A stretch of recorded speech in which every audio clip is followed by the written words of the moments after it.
नमस्कार शेतकरी बंधूंनो, मी डॉक्टर प्रकाश सावंत, यारा फर्टिलायझर.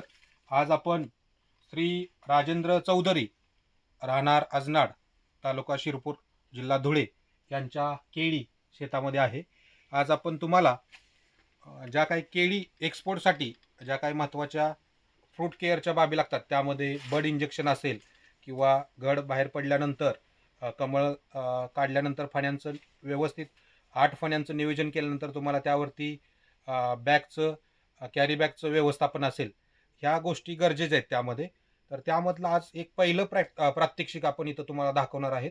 यामध्ये बड इंजेक्शन आपण बघू शकता इथं की बड इंजेक्शनमध्ये ह्या पंपामध्ये तुम्हाला प्रति लिटर 1 लिटर पाण्यासाठी तुम्ही फिप्रोनिल 5% 1 मिली किंवा इमिडाक्लोप्रिड हे 17.8 SL हे अर्धा मिली 1 लिटर पाण्यासाठी घेऊन हे औषध आपण द्रावण तयार केलंय.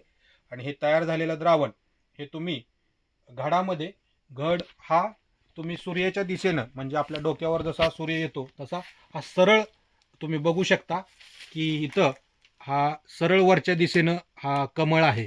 या कमळाच्या वरच्या 25% आपण हे निडल आता आपण इन्सर्ट शिरकाव इन्सर्ट करतोय.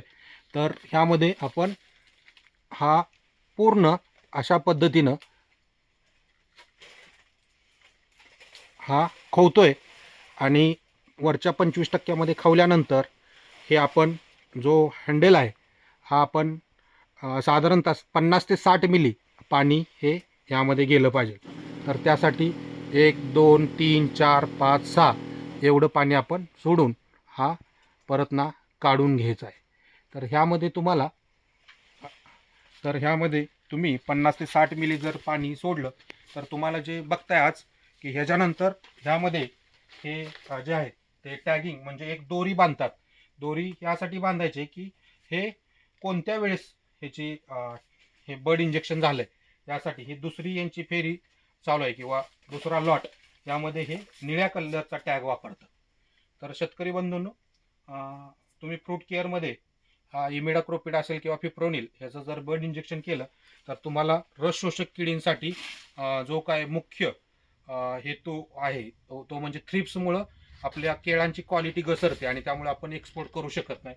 तर त्यासाठी हे बड इंजेक्शन खूप गरजेचं आहे. तर सर्व शेतकऱ्यांनी याचं जरूर वापर करावा. धन्यवाद.